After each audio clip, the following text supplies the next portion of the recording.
Anda, Luis, ¿vas a hacer unas faves con almejas o una fabada? No, ya verás ya. ¿Pero qué haces tirándolas fuera de casa? Que luego hay que recogerlas. A ver, Laura, es que me estoy preparando para el Setsubun, déjame.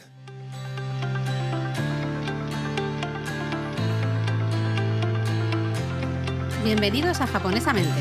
Un podcast sobre cultura japonesa de Lexus, producido por Japonismo.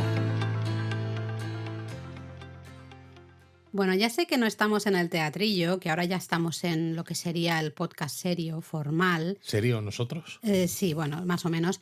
Pero Luis, hazme el favor, agarra la escoba y ponte a recoger todo esto que has tirado por ahí. A ver, Laura, yo lo hago por nosotros, porque hay que tener buena suerte en el año nuevo y hay que celebrar la llegada de la primavera. Que ¿por qué se hace en febrero? Que ahora hablamos de las fechas, pues no lo sé. Pero ¿Pero bueno, qué estás hablando de la llegada del año nuevo? Si el año nuevo ya está, madre mía, hace mucho, ya no se permite decir feliz año nuevo, de hecho. bueno, Ya eso ya sabes que no está permitido. No, ya no está permitido. Y yo sé que la primavera, incluso la meteorológica, hasta el 1 de marzo nada, ¿no? Pero es que los japoneses son un poco especialitos a veces para estas cosas. Porque justamente hoy vamos a hablar del Setsubun, que lo ha mencionado así Luis de pasada ahí en el teatrillo al final de todo. ¿Habéis visto? Porque es una celebración, una festividad que se celebra todos los años el 3 de febrero, aunque a veces se celebra el día 2 o el día 4, según cómo cae el tema, no sé bien del calendario lunar y demás. De hecho, este año, 2025, se celebra el domingo 2 de febrero. Vaya, o sea que tenemos un 2025 que es un año de los especiales para el Setsubun. Sí, porque normalmente es eso, el 3 de febrero, pero veréis que a veces cuando hablamos de Setsubun decimos entre el 2 y el 4 de febrero, justamente porque puede caer a veces el 2, a veces el 4. Pero a ver, Laura, yo lo que quiero es que aquí públicamente me pidas disculpas delante de todos los japonistas porque me has estado prácticamente llamando guarro, lanzando Hombre, Luis, estás ahí habas de soja. lanzando habas de soja por ahí. ¿Esto Claro, qué no, es? ahora quiero que expliques por qué yo estaba haciendo las cosas bien. Bueno, pues porque ahora os lo contaremos con un poco más de detalle, pero sí a nivel general como introducción. Durante el Setsubun se lanzan habas de soja, mientras se grita un cántico especial, que también os lo contaremos, básicamente es fuera los demonios, que entre la fortuna, porque se cree desde hace mucho tiempo que las habas de soja son efectivas contra los malos espíritus. Pero supongo que son efectivas si las tiras muy fuerte y le pegas, ¿no?, en el entrecejo. Entonces le da algo al claro, no sé, al mal espíritu, debe ser por algo de eso, ¿no? Entonces, bueno, si vais a Japón en esta fecha, el 3 o el 2 o el 4, depende del año, pues vais a ver algunas celebraciones de Setsubun y quizá veáis a gente con unas máscaras de Oni, el demonio, el ogro japonés, que seguro que sabéis de qué estamos hablando. Hombre, sí, porque salen los emojis de los teléfonos. Exactamente. O sea, es súper fácil. Como careta, ¿no? Roja. Exacto. ¿no? Así con cara un poco enfadada, mala, así. Pues eso es un Oni japonés, que es una mezcla como de ogro, de demonio, está por ahí, ¿no? Entonces, claro, vais a ver a gente con esas máscaras que básicamente simbolizan la mala suerte, ¿no? Los malos espíritus, el mal augurio. ¿Y no les puedes dar patadas en el culo y sacarlos? Bueno, podrías, pero las habas de soja, pues mira, es menos violento y es más productivo al final porque tú lanzas esas habas, se cree que eso elimina o los ahuyenta, entonces el ogro se marcha, la mala suerte se marcha y entra la buena fortuna a tu casa. ¡Qué maravilla! Oye, sí, a lo mejor por eso se comen tantas cosas en Japón con salsa de soja, porque al final, vale, no son habas, pero es un producto de la soja. Oye, podría ser, ¿no? Pues podría ser. Lo que pasa es que me está dando miedo esto porque ya estoy viendo aquí a los japonistas diciendo, pues mira, yo en casa no tengo habas de soja. No, hombre, es que yo tampoco. Otros legumbres, pero habas de soja no tengo. Pero tengo salsa de soja. Pues eso, voy a echar un poco de salsa de soja por ahí. Sí, pero en la puerta. Mientras la echen en un plato, pues mira, todavía, pero es que les estoy viendo bailar o cantar ahí, ir saltando. A ¿no? ver, ir la buena salsa suerte necesita que hacer cosas para atraerla, Laura. O sea, que no me cuentes historias. Si hay que pringar la casa de salsa de soja, se pringa, ¿no? De acuerdo. Bueno, ¿por qué se celebra el Setsubun justamente ahora? Realmente la palabra Setsubun en el pasado aludía a la víspera de cualquiera de los 4 cambios de estación, el momento del cambio de estación, ¿no? que son el Rishun, que era el 4 y 5 de febrero, Rikka el 5 de mayo, Rishu el 7 de agosto y Ritto el 7 de noviembre dentro del calendario lunar. Lo que pasa es que en la actualidad Setsubun ya solo se refiere a la víspera de ese cambio de estación de febrero. Madre ¿no? mía, cambio de estación en febrero. Claro, es que es lo que al final tú decías, se mezcla un poquito ese comienzo de año, ¿no? Y el comienzo o el final del invierno, comienzo de la primavera. El Setsubun realmente para el calendario japonés marca de alguna manera el inicio de la primavera o el final del invierno, ¿no? Que ya se va acabando el invierno y empieza justamente. Bueno, y también primavera. marca incluso la víspera del año nuevo, claro, según el antiguo calendario también. Sí, porque era una festividad, esta era una festividad de Año Nuevo. De hecho, tiene más sentido si lo piensas como festividad de Año Nuevo, porque lo que quieres es justamente empezar el año con buena suerte. Exacto. Entonces, que haya una práctica, ¿no? Un ritual que te traiga específicamente la buena suerte es como muy típico de Año Nuevo. Y que lo hagas un mes después de que haya empezado el año, dices, es un poco señores, raro, en fin. ¿no? Pero bueno, estos son de estas cosas también de mezclas de tradiciones propias, tradiciones que llegan de China, calendario, cambio de calendario, claro. Todas estas cosas, pues al final pasa que el Setsubun queda un poco ahí raro, ¿no? Porque por eso, pero por eso es interesante hacer, nuevo, claro, por eso es interesante hacer un episodio como este, porque le damos contexto, porque si no, y tú simplemente dices, es un ritual de suerte o cambio de estación, y claro, la gente se puede quedar pues como nos pasaba a nosotros un poco, ¿no? Que decíamos, pero ¿cómo va a ser cambio de estación? ¿O cómo va a ser suerte para el año nuevo si ya llevamos un mes o si queda un mes para el cambio de estación, ¿no? Cuando entiendes un poco todo ese contexto histórico y todo ese lío que ha habido en Japón con los cambios de calendario, que por eso hay tantas festividades que a veces se celebran, pues por ejemplo el Tanabata, ¿no? Tanto en julio como en agosto y cosas así, pues bueno, yo creo que se entiende un poquito mejor. Claro, pero al final es como cuando hablábamos del Tanabata, creo que es bueno entender de dónde viene un poco los orígenes de la festividad para ver cómo ha ido cambiando a lo largo de los siglos hasta cómo se celebra en la actualidad, ¿no? Y de hecho el Setsubun realmente tiene su origen en una festividad, una costumbre china que llegó a Japón en el siglo VIII, que se llamaba Tsuina, ¿no? Era evidentemente muy diferente a la festividad del Setsubun. China no, se llamaba China. Ese chiste está muy mal, ¿no? Está muy mal. Pero bueno, este Tsuina, esta costumbre era muy diferente a lo que conocemos como Setsubun hoy en día, ¿no? Realmente se dice en el Nihongi, en el Shoku Nihongi, otro libro ahí de historia, que se celebró por primera vez en el año 706, supuestamente en Japón, para alejar los malos espíritus, y decían que se celebró en la corte el último día del año según el calendario lunar. Ok. Ahí tenemos la parte de Año Nuevo, ¿no? Fin de año, Año Nuevo. Y se decía que, claro, era un evento justamente para ahuyentar los malos espíritus, que evidentemente traen desgracias, enfermedades. Y curiosamente en esa época lo que se hacía era decorar la puerta de la corte, la puerta de palacio, de las grandes residencias, con figuras de arcillas de vacas y niños.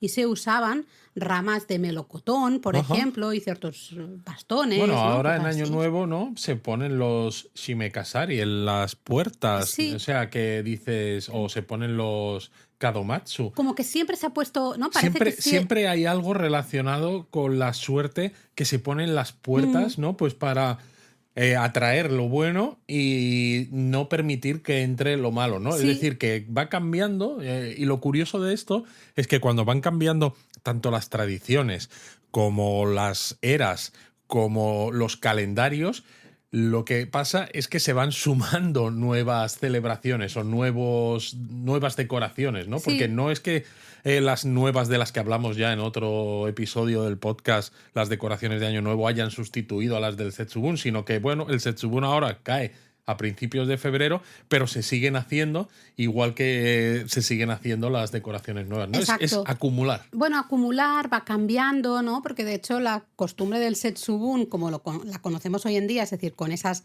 habas de soja de las que hemos hablado, pues parece que se empezó a popularizar en el periodo Muromachi. O sea, siglo XIV. Exactamente, ¿no? Y evidentemente eso, en esa época solo entre las familias la de la aristocracia, ¿no? Y la clase samurái, es decir, la clase alta, no Bueno, entre pues el pueblo llano. Como todo, el pueblo llano que está más pendiente de sobrevivir, de comer y de aguantar hasta el día siguiente como para ponerse a lanzar habas de soja así, porque sí. Lo curioso es que, bueno, empezaron a arrojar esas habas de soja desde sus casas como al aire libre, ¿no? Hacia el jardín y demás. No se sabe muy bien por qué, de dónde sale esta idea de empezar a tirar habas de soja. A ver, si fuera nato, por ejemplo, pues es porque huele muy mal, entonces lo tiras fuera de casa. Pero claro, una haba de soja seca, ¿no? Que dices que no huele a nada ni nada, no lo entiendo. Bueno, yo creo que es porque las querían plantar en el jardín. Entonces decían, vamos a ver cuál las voy a lanzar y a ver cuál de ellas. A lo mejor era una competición, lanzamiento de haba de soja, a ver quién llega más lejos. Como lo de los huesos de aceituna, exacto, ¿no? que se hace en España, en algún sitio. Pero bueno, hay muchas leyendas, muchas teorías.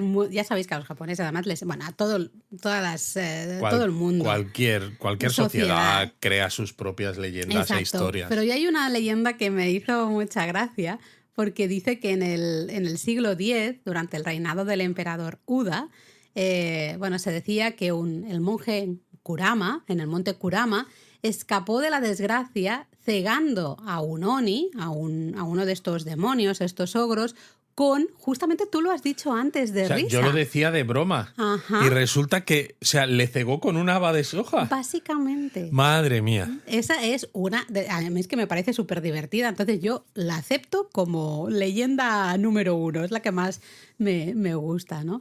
Y de hecho, la palabra japonesa para judía, ¿no? Para, la haba de soja, mame, también podría escribirse, suena igual que ojo del diablo, ¿no? Entonces, también hay gente que dice que, claro, ese mame de ojo del diablo también suena parecido a mametsu, que significa destruir el ogro, destruir el diablo, ¿no? Entonces parece que el propio nombre, eso pasa en muchas cosas, en muchas celebraciones japonesas, la palabra para la haba de soja suena igual que cosas relacionadas con los ogros, ¿no? Con los onis, y entonces ya se toma un poco como símbolo de buena suerte, de apartar a esos ogros, poder luchar contra esos ogros y traer la buena suerte. A ver, técnicamente, ¿no? Lo hemos contado muchas veces que a veces el humor japonés, sobre todo, se hace mucho por la sustitución. No sustitución, pero como hay muchas palabras que suenan igual,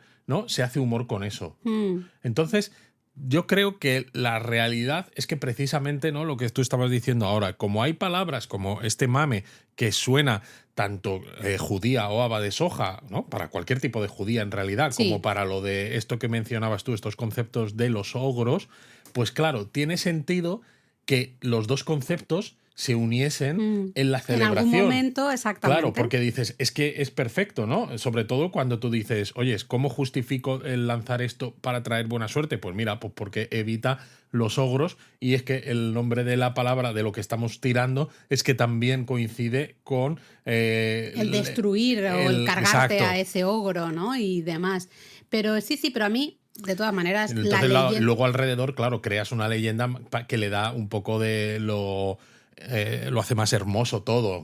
Pero a mí me gusta. A mí estas leyendas siempre me resultan muy entretenidas. Yo la verdad que la leyenda del monje en el monte Kurama, que ya el monte Kurama... Con un tirachinas, sí, a lo mejor ahí. No, pero el monte Kurama, que ya es como muy esotérico, sí, muy místico, la creación, de hecho, del templo, ¿no? El Kurama era estelita también de interesante, pero que ya ahí justamente surja la leyenda de ese monje echándole ahí las habas de soja y dejando ciego exacto. Al pobre Oni, me parece espectacular. Y mira, Laura, yo sé que los japonistas, cuando lanzamos aquí como una pistilla o algo, ¿no? Como tú ahora que dices la creación del monte Kurama, ¿no? De lo que es el templo en el monte Kurama, es muy interesante. Siempre preguntan a veces en los comentarios, tanto en Spotify como en iVoox o en nuestro Discord, oye, si nos podéis contar un poco más. Este episodio del podcast no va de eso, pero tenemos el artículo sobre el monte Kurama en la web, en japonismo.com. Si buscáis Kurama japonismo en Google, por ejemplo, o Kurama en nuestro propio buscador, lo encontráis, y ahí podéis leer toda la historia de cómo se funda ese templo en el Monte Kurama, que es muy súper interesante. interesante, ¿verdad? Pero bueno, nos quedamos Pequeño inciso. Sí, nos quedamos con esa leyenda ahí del monje, El monje lanzador de judías de soja. Y bueno, luego, como sucede también con la gran mayoría de celebraciones que tenemos en la actualidad, pues es a partir del periodo Edo, ya sabéis, a partir de comienzos del siglo XVII, cuando esta costumbre de arrojar las habas de soja pues se extendió ya un poco en todo Japón, ¿no? En toda la población también se empezó a celebrar en santuarios, en templos y en las casas de todas las clases, ¿no? Las castas sociales diferentes. Ya se organizó un poco un festival, un evento. Es curioso esto, ¿no? Porque se puede criticar mucho el shogunato Tokugawa, en parte por la cerrazón o por la estratificación de la sociedad tan estricta y todo esto, pero se nota que fue una época duradera de paz, porque muchas de las tradiciones que surgen en Japón en tiempos anteriores y que solamente son la corte los que disfrutan de ello porque son los que están arriba, los privilegiados, etcétera, etcétera, muchas de estas cosas que hoy en día son normales en la sociedad comienzan precisamente a celebrarse por toda la sociedad en este periodo. Claro, tiene sentido, porque tú decías es un periodo de paz, lo hemos hablado muchas veces, tenemos pendiente hacer ahí algún podcast, un poco de repaso de la historia y demás, porque vamos lanzando siempre pinceladas en muchos episodios, pero es eso. Tendríais que haber visto a Laura, que parece que estaba lanzando pinceladas de soja. No, estoy lanzando habas de soja.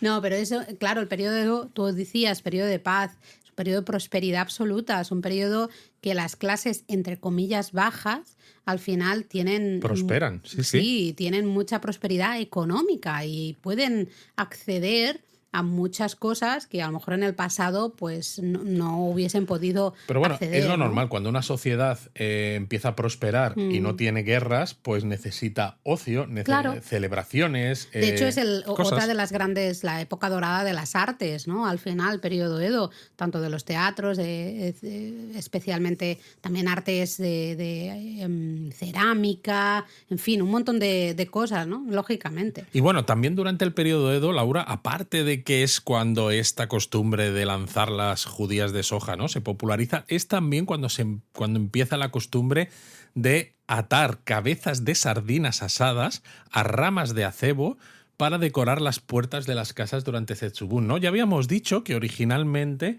se ponían, pues eso, figuras de vacas. Sí, se ponían cosas en la puerta, ¿no? Exacto, ¿no? Entonces, aquí también, pero se cambia un poco lo que se pone en la puerta, ¿no? Porque es eso, pasamos de ramas de melocotonero a ramas de acebo y cabezas de sardinas asadas, que yo creo, sinceramente, que, claro, si tú pones una cabeza de una sardina asada, a los 2 días eso ha hecho una peste. Ni a los 2 días.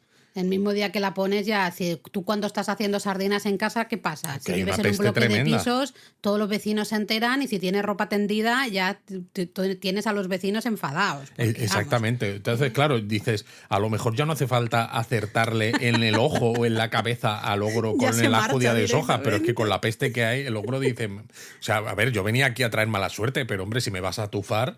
Lo curioso es que esta un poco tradición, o más que tradición, el concepto, ¿no? La idea, la creencia de pensar que la cabeza de la sardina asada puede ahuyentar a los malos espíritus, realmente ya aparece en escritos un poco de periodo Heian o justo después, periodo Kamakura, ¿no? Es decir, el concepto en sí es bastante antiguo, pero no se empieza a usar en la festividad del Setsubun hasta justamente el periodo Edo, como tú dices, ¿no? Lo que pasa es que este adorno, por decirlo de alguna manera, no sé si adorno es la palabra, porque no sé. En fin, es atufa eso, hace un olor terrible, se llama Hiragiwashi. Realmente en la actualidad es bastante complicado de ver en las ciudades, pero yo, por ejemplo, en mi época en Kioto sí lo vi en Kioto. En la parte más residencial de Kioto, pues ahí sí lo vi, ¿no? Hombre, yo también entiendo que en ciertos bloques residenciales, claro, en grandes ciudades donde hay una única entrada, ¿no? La entrada es compartida entre todos los vecinos del mismo bloque, es complicado pues llegar a un acuerdo entre todos los vecinos y decir vamos a poner unas cabezas de sardinas que, en fin, ¿no? Pues eso, huele mal, se estropea, ¿no? Puede atraer moscas, etcétera, por mucho que haga frío. No, sí, No es lo más apropiado. Y no Y lo vas a tampoco lo poner en la puerta de exacto. tu casa, en el interior, ¿no? De los De la pasillos, escalera. de la escalera o de donde sea. Entonces, claro, hoy en día yo creo que es lógico pensar que esta costumbre ha ido desapareciendo, ¿no? Supongo que en pueblos más rurales, si tienes casas individuales, Eso es es. mucho más fácil encontrarlo porque, bueno, pues es tu propia casa y es la única entrada que hay y solo tienes que ponerte de acuerdo contigo mismo. Que no afecta, o sea, realmente lo podemos ver más de lo que podemos pensar, ¿eh? Porque al final, ¿cuántas veces hemos ido por sitios que son ciudades, pero que tienen un montón de espacios muy residenciales, de Exacto. casitas individuales y Eso demás, es. ¿no? Entonces, bueno, simplemente salirse un poco de un Tokio, por ejemplo, o del centro de Kioto, y ya probablemente vais a ver esas casas decoradas con este adorno, ¿no? Con esa cabeza de sardina asada y con el acebo. Bueno, decíamos, bromeábamos un poco, ¿no? Que wow, qué mal huele. Bueno, esa es la idea, ¿no? Al O final sea, que huele tan todas las mal. bromas que estoy haciendo yo hoy, Lo estás resulta que acertando. estoy acertándolo Sí, todo. porque huele muy mal y además el acebo, como el acebo tiene esa forma, las hojas que pinchan un poco, Exacto, ¿no? sí. Y dice, pues si no lo has terminado de ahuyentar con el olor de la cabeza de sardina asada, lo ahuyentas ya del todo con el acebo porque se va a Anda, qué pinchar interesante. y el ogro va a decir, mira, ¿sabes qué? Me voy para otra casa, ¿no? Lo curioso es que, claro, lo de cazar espíritus malignos, ¿no? El Oni-Yarai, esto, el suina que tú decías, ¿no? Pues ya se hacía desde el periodo Nara, ¿no? Pero claro, la tradición esta de que lo mencionabas tú, ¿no? De que pueden ser expulsados con el olor y con estas cosas de la rama, el acebo, las hojas del acebo, ya es del periodo Heian, ¿no? Está registrado en el Tosaniki. Exacto, ya en el Tosaniki, que es uno del de año los 934. Sí, uno de los primeros grandes diarios del periodo Heian, que Vaya está tela. traducido al castellano, está traducido al catalán también, o sea que, en fin, ¿no? Ahí ya, de hecho, aparece ese concepto en sí. Pero recordad, lo que es la popularización de poner este adorno en las casas, de manera general para el Setsubun, Es a partir del periodo Edo. Exactamente, del periodo Edo, ¿no?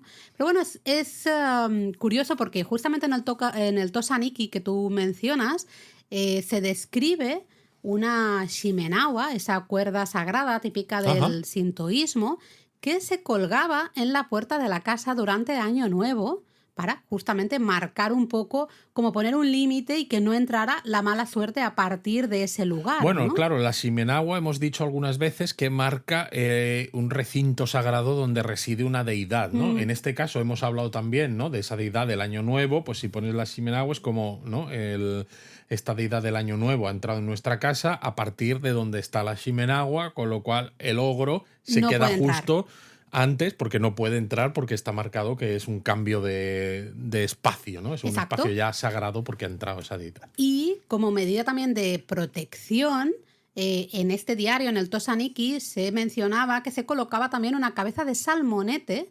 perforada con una ramita de acebo, que justamente era lo que se sujetaba, a la cuerda Shimenawa. Qué interesante. Entonces, ha cambiado un poco, pero fijaros, volvemos al inicio del podcast, que estábamos aquí riéndonos de Año Nuevo, inicio de la primavera, es un todo... Es que está todo mezclado. Exactamente, porque hay muchas cosas de diferentes momentos, de diferentes también tradiciones, que se han ido incorporando, leyendas, historias, todo se ha ido incorporando para crear como una festividad al final única, ¿no? Y lo que yo sí que Diferente. estoy seguro es que aunque al principio no eso hubiera cabeza de salmonete, cuando algún japonés de aquel entonces Ay, se que te veo puso a venir. cocinar sardinas, dijo, madre mía, esto huele mucho peor, ¿no? Está muy rico, pero huele mucho peor. Vamos a cambiar el salmonete por la sardina porque le vamos a apestar todavía más al ogro.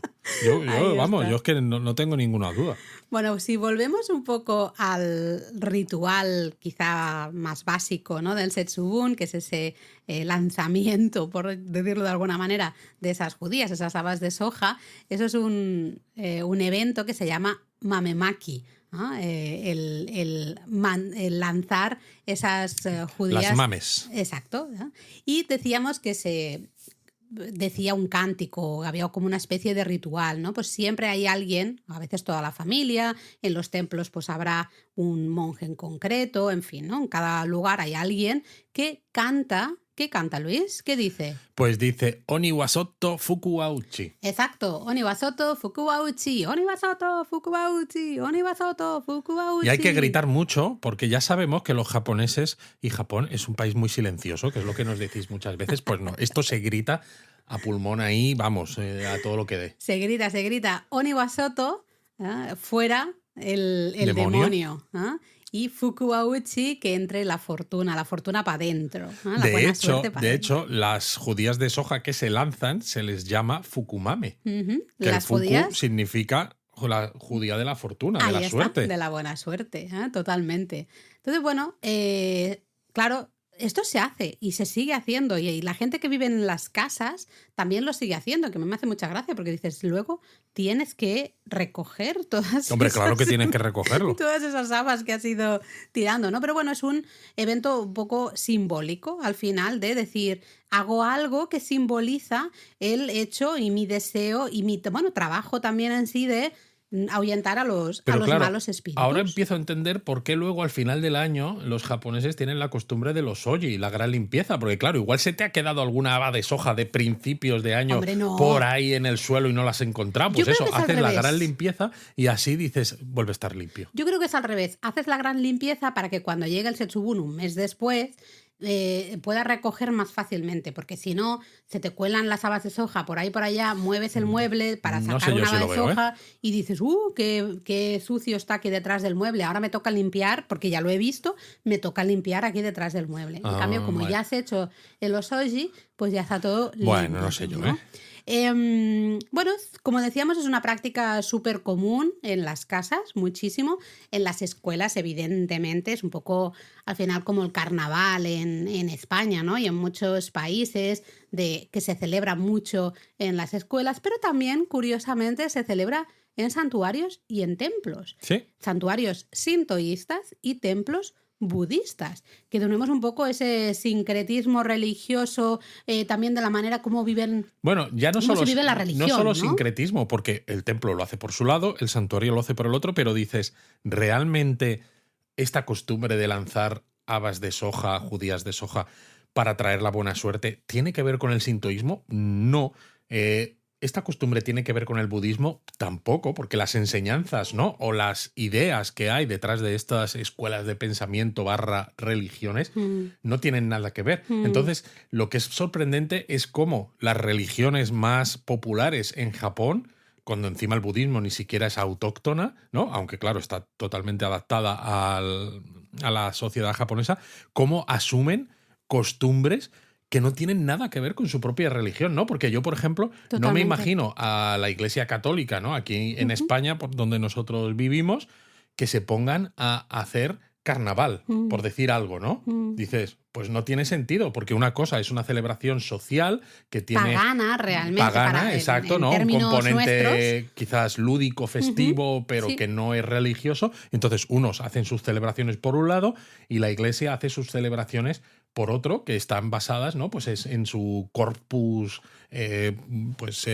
teológico, ¿no? Entonces, aquí me resulta súper curioso que dos religiones, además tan diferentes, celebren cosas que no tienen nada que ver con la propia religión. Absolutamente es algo que de me deja acuerdo. Creo loquísimo. que, bueno, también daría mucho que hablar, ¿no? El cómo se vive la religión realmente en Japón, ya no solo desde un punto de vista de los practicantes, que ni siquiera creo que es un término adecuado cuando hablamos de japoneses y religiones, sino también desde el punto de vista de los templos y los santuarios, ¿no? Justamente cómo se adaptan y cómo celebran cosas que para nosotros pero si esto es una celebración pagana, ¿no? Totalmente. Entonces, ¿por qué se está celebrando en un templo, en un santuario? A lo mejor también es una manera de que los fieles, llamarlos fieles, ¿no? Teniendo en cuenta que no son exactamente practicantes, acudan con más facilidad a ese templo o a ese santuario, porque al final no, el templo o santuario también se financia con lo que la gente compra en las tiendas de templos y santuarios, y el hecho de que la gente siga viniendo significa que ese templo o santuario pues sigue teniendo arraigo social en la comunidad y puede seguir existiendo, porque si no dices, si no hacemos nada de lo que la sociedad hace a lo largo de todo el año y solo nos quedamos, pues por ejemplo, pues eso, para matrimonios, que cada vez hay menos en Japón, ¿no? Para funerales y esto, dices, pues bueno, pero al final te quedas como un poco al margen de los ciclos estacionales incluso y de los ciclos vitales de los Justamente, japoneses. creo que cuando te quedas al margen, como dices tú, de la sociedad, que es la que te rodea, puede ser que acabes perdiendo volumen, ¿no? Que acabes perdiendo un poco, pues, poder, por decirlo de alguna manera. Bueno, que acabes perdiendo el objetivo y que digas, pues es que a lo mejor este santuario pues se queda abandonado, como a veces ha Sí, pasado pero con hasta estoy algunos. pensando en la Iglesia Católica, ¿no? En el caso de España, pues porque está, en muchos casos se siente, al menos esa es mi opinión, despegada, ¿no? Un poco de la vida, del día a día de mucha gente. En muchos, ¿no? Creo que justamente las iglesias chiquititas de pueblos chiquititos en España tienen más conexión con su comunidad y probablemente están más, forman más parte del día a día de sus Bueno, yo habitantes. creo que al final es la diferencia aquí para mí, o sea, estoy hablando un poco al azar porque estamos aquí divagando Divagando absolutamente. sin que haya ningún tipo de guión ni nada. Quizá la diferencia, ¿no? Es que, sobre todo en grandes ciudades, por ejemplo, eres tú como ciudadano el que te tienes que acercar a la iglesia, ¿no? Mm. Porque no hay esos encuentros en los que la iglesia se acerque a los momentos sociales importantes. Especialmente en grandes Claro, ciudades, ¿no? mientras que en el caso de Japón, tanto Mm. templos como santuarios Sí. hacen muchas cosas que son populares ya entre la sociedad desde hace además muchos años. Entonces, claro, Para acercarse para ellos. acercarse a ellos, Mm. a eso me refiero, ¿no? Con lo cual es decir, si Mahoma no va a la montaña, ¿no? O pues que la montaña vaya a Mahoma. Sí. Entonces, Sí, y no, aquí ya totalmente. mezclamos así todas las religiones habidas y por haber. Básicamente. No todas, pero Pero bueno, muchas. volviendo a la práctica esta del mamemaki, ¿no? Ese arrojar, ese lanzar las habas de soja para ahuyentar a los malos espíritus y traer la buena fortuna, y si le podemos dar al ojo a un ogro, pues como el monje Mejor de que Kurama, mejor. mejor que mejor.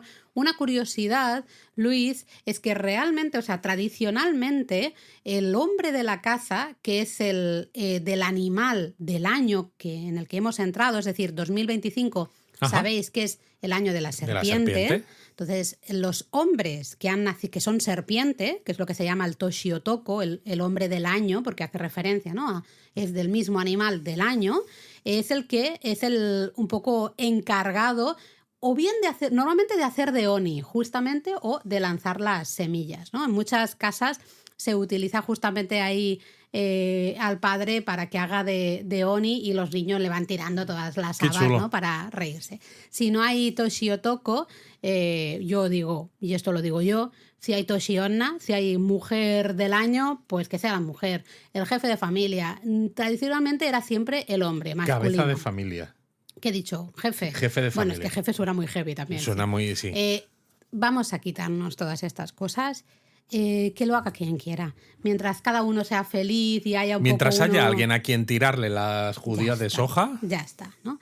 Entonces, bueno, hablaremos ahora, si queréis, después un poco de dónde ver estas celebraciones, porque decíamos, se celebran en las casas, evidentemente esto no lo vamos a ver si vamos de turistas, en las escuelas, muy complicado también Hombre, de ver, lógico. pero hemos dicho, templos y santuarios, y en templos y santuarios pues sí que vamos a ver celebraciones, porque se tiran, se arrojan estas habas de soja, en algunos hay ciertos rituales, hay danzas, así danzas tradicionales, bueno, en fin, hay un montón ahí de cosillas que creo que estaría bien si lo hablamos al Totalmente. final, porque antes de irnos a esto, me gustaría hablar de una tradición, en este caso, moderna. Exacto. Supongo que te refieres, y cuando has dicho moderna no me ha quedado ninguna duda, que te refieres al sushi de la fortuna. Ahí está. El ehomaki. Ahí está, el ehomaki, que, bueno, en la actualidad, si tú no sabes nada, parece que es una tradición también del periodo Heian, ¿no? Y seguro que en un futuro se inventarán que ya en el periodo Heian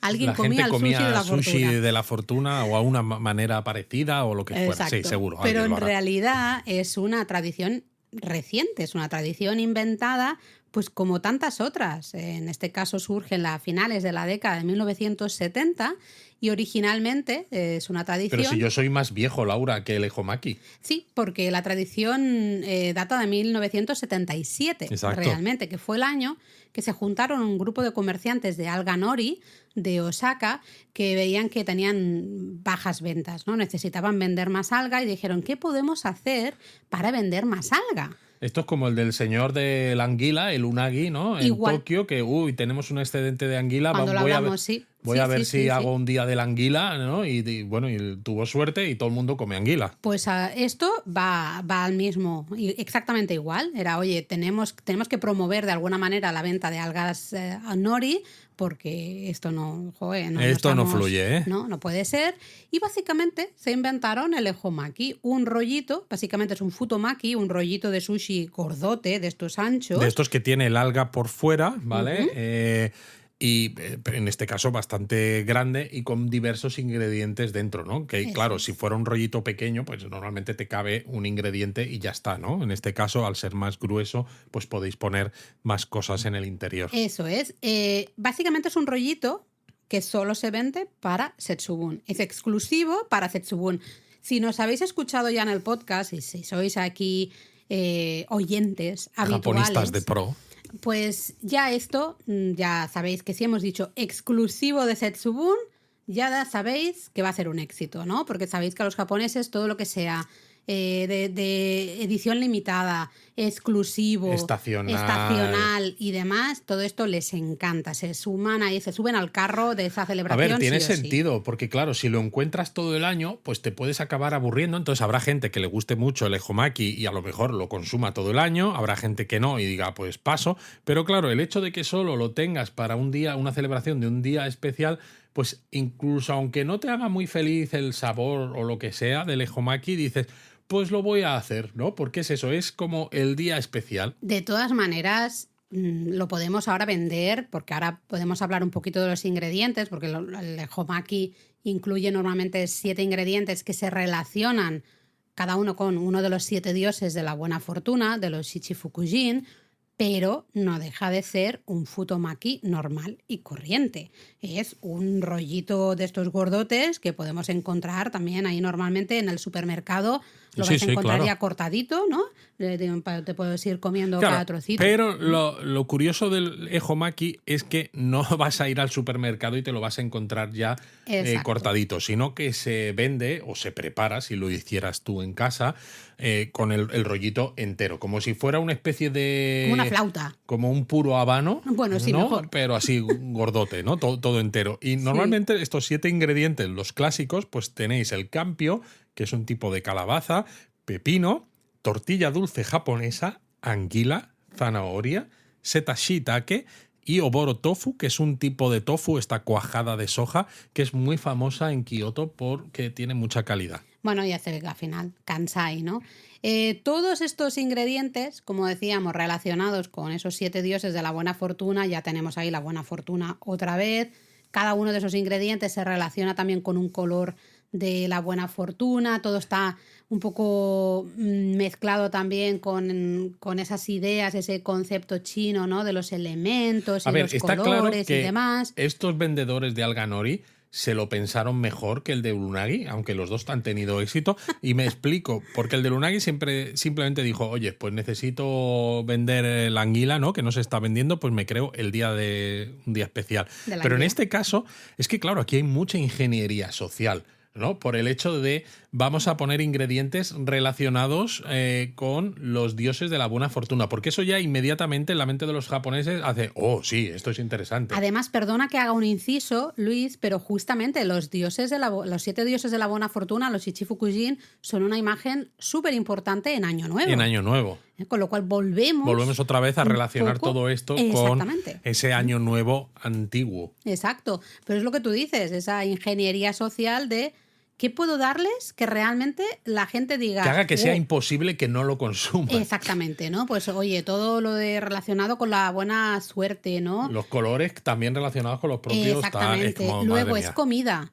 Que les encanta. Se encanta. A los japoneses les encanta comer. Si encima les dices es comida exclusiva de este día y que no lo vas a volver a encontrar hasta el año que viene. Es auspicioso.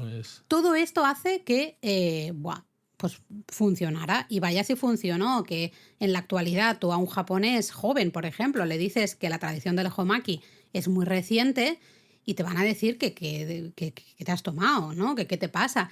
Porque realmente ya para los japoneses es una tradición más del Setsubun, igual que colgar la rama, ¿no?, de acebo con la cabeza asada o que arrojar las habas de soja al demonio mientras dices el cántico, ¿no? Pero es que encima eso. todavía tiene más ritualización, porque todo lo que hemos dicho del Ehomaki ya impacta en cómo se asume por parte de la sociedad claramente. Sí. Pero es que además no se come de cualquier manera, sino que hay también todo un tema ritualizado de la dirección afortunada del año, con lo cual hace que todavía sea más interesante para los japoneses el comerlo. Totalmente, es curioso, ¿eh? Lo de, oye, tienes que es añadir algo más. Ya no es solo, oye, es exclusivo, oye, pues es solo para el Setsubun. No, lo tienes que comer en una dirección ahí concreta, ¿no? Por ejemplo, ¿cómo sabemos, Luis, qué hago?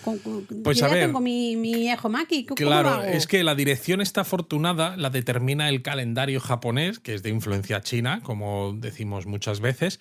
Pero para no complicar mucho las cosas, hay una correlación entre la última cifra del año del calendario normal, occidental, pero el que usan en Japón también, y la dirección afortunada. Entonces, lo curioso de las direcciones afortunadas es que normalmente no son en los puntos cardinales exactos, ¿no? No es que digas, pues según la última cifra del año es norte, sur, este y oeste, sino que está un poquito inclinado, ¿no? Por ejemplo, hay direcciones este-noreste, otra es oeste-suroeste, otra es sur-sureste y otra es nor-noroeste. Exacto, siempre es ponerse ahí, así que tienes que abrir la brújula, ¿no?, de tu teléfono móvil, colocarte en más o menos en esa dirección, ¿no?, que se te indica, y comer el Ehomaki. ¿Y lo puedes comer tal cual, Luis, el Ehomaki? Uy, qué va.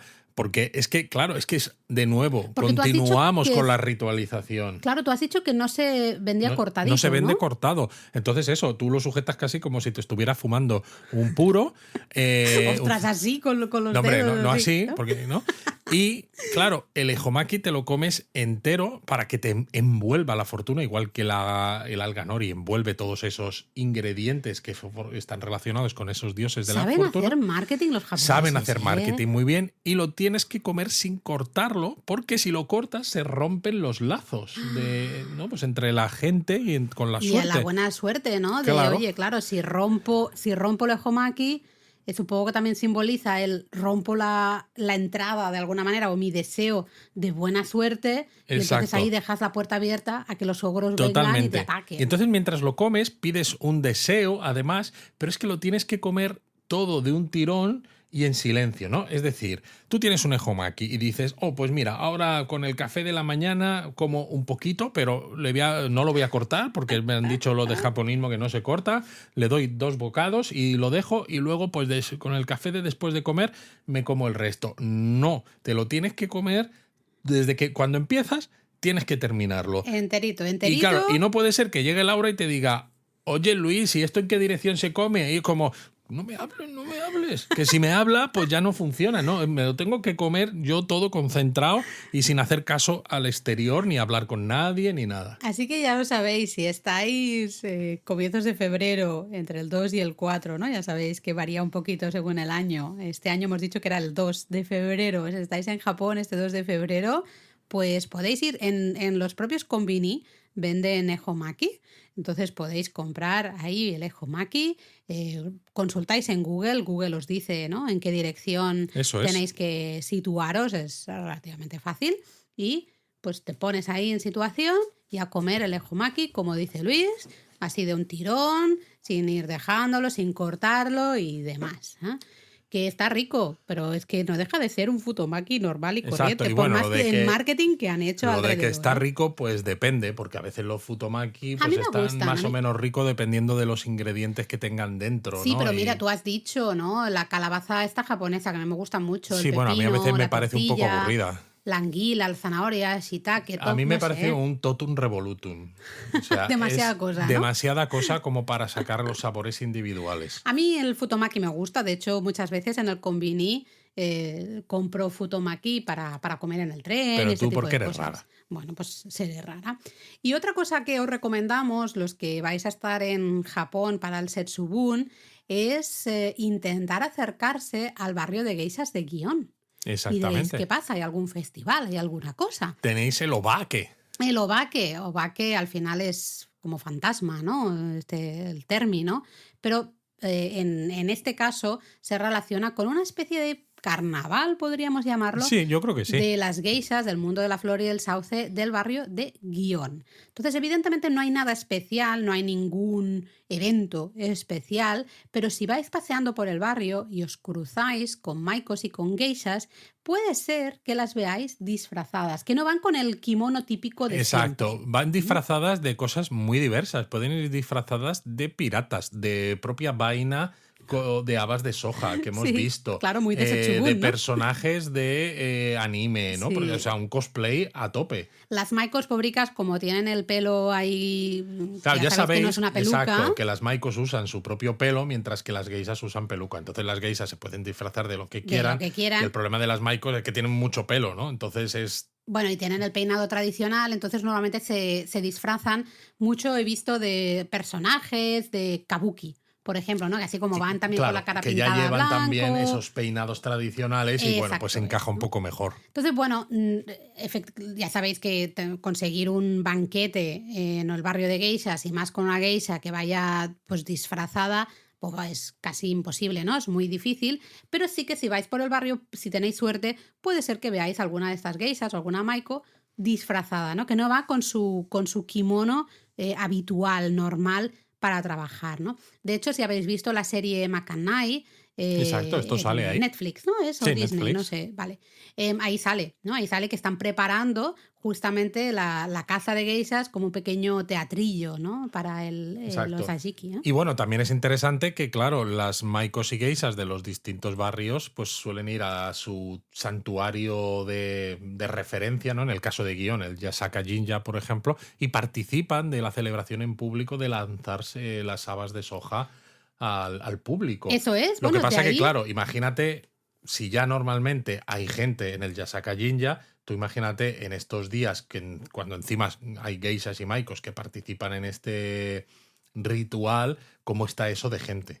Pues mira, me invitas a que hablemos de lugares donde celebrar el Setsubun en Japón, si estáis de visita por Japón, porque tú has comentado, ¿no? Las maikos y geishas del barrio de Gion que lanzan esas habas de Exacto. soja.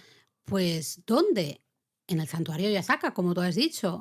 Probablemente si estáis en Kioto es uno de los mejores lugares en los que sentir en directo las celebraciones de Setsubun y además, si tenéis suerte, os lleváis un recuerdito que es esa bolsita con las habas de soja que lanzan las maikos y geishas de Gion, ¿no? Súper chulo. Además, ellas van también cantando, bueno, sí, porque iba a decir gritando, pero no, es más, cantando ese Oni wa Soto Fuku wa Uchi, ya sabéis, ¿no? El fuera los demonios, que entre la fortuna. Pero vamos, eso, que hay que hacer el disclaimer de que se pone a tope de gente. Se pone a Que nadie se llame a engaño, que vamos, o sea, Se puede pone- ser muy interesante, pero bueno, si os agobian mucho las multitudes, pues igual va a ser complicado. Pero hay un muy buen ambiente, Eso sí, también claro. se reparten caretas estas como de cartulina, ¿no?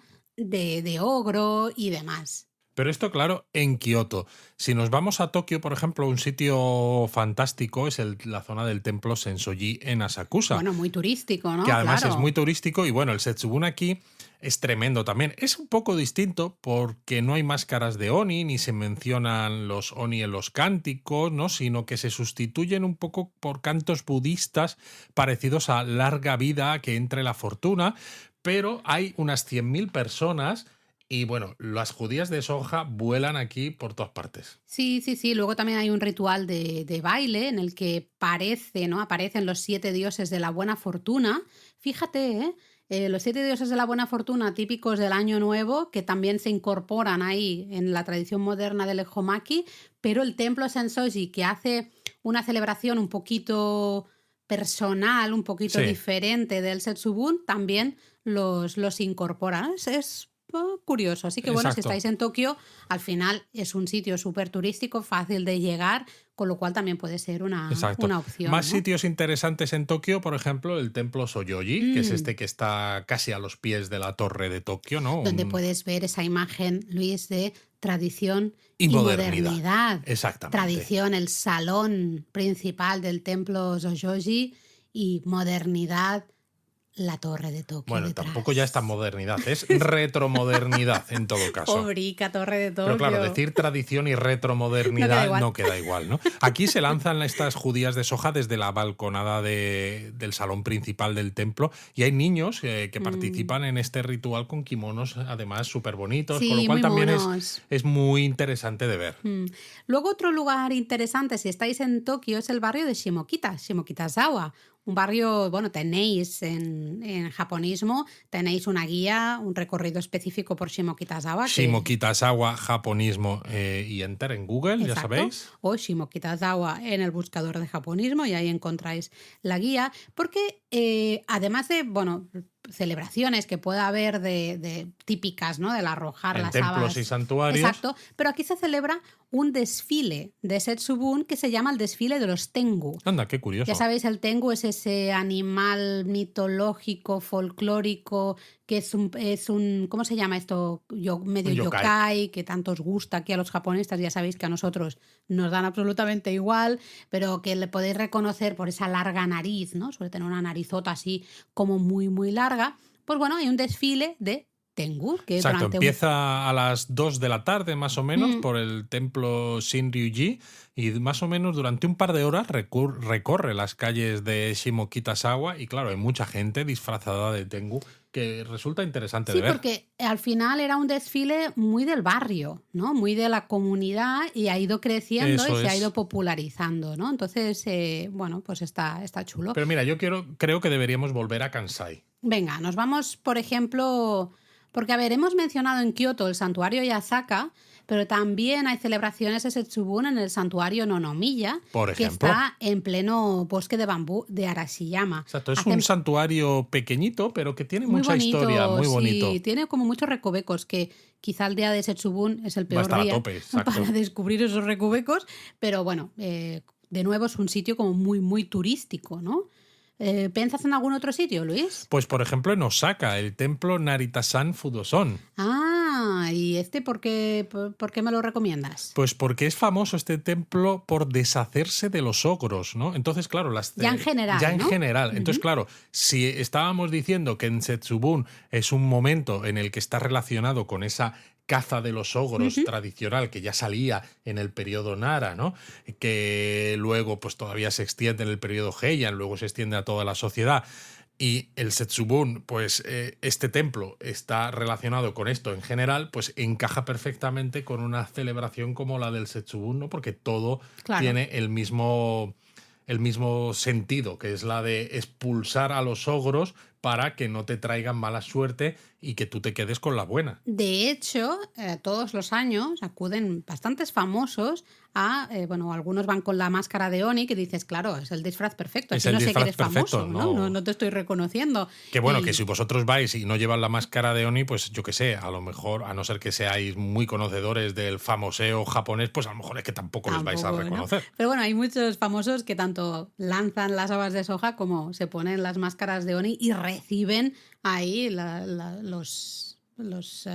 habas de soja. Exacto. ¿no? ¿Cómo se dice? Los arrojamientos. ¿Cuál es el nombre? Los lanzamientos. Lanzamiento. Y bueno, por el nombre, ¿no? Pues eso, es un templo que está asociado, ¿no? Es como una sucursal, entre comillas, ¿no? Una si filial, se puede llamar, sí, no una sé filial cómo. Sí. Del templo Narita-san de la ciudad de Narita, que está en la prefectura de Chiba, muy cerquita del aeropuerto de Narita. Del que os debemos una guía. Os debemos una guía, o también tenéis otro Narita-san, por ejemplo, en el barrio de Monsen Nakacho, en Tokio. Y también hay muchos otro en Narita-sans. Kawagoe, si no recuerdo mal. También había otro Narita-san en Kawagoe. Sí, sí. Así que bueno, pues con esto yo creo que hemos dado unas pinceladas más que suficientes sobre lo que es la tradición del Setsubun, lo que significa, cuál es el contexto histórico, dónde podéis ir a disfrutar de ello. Yo voy a imprimir una careta de Oni, de ogro. Entonces te tiro cosas a la cabeza. No, va a ser al revés. Te vas a poner tú la careta y yo te voy a lanzar. Pero no decías tú que había que descartar todo esto del cabeza de familia, hombre y demás. Hay que seguir la tradición. Tú eres aquí el hombre de la familia, así que te toca recibir. A ver, yo soy el cabezón de la familia, pero otra cosa es que sea el cabeza de familia. No sé, esto lo decía mi padre, claro. Mátane.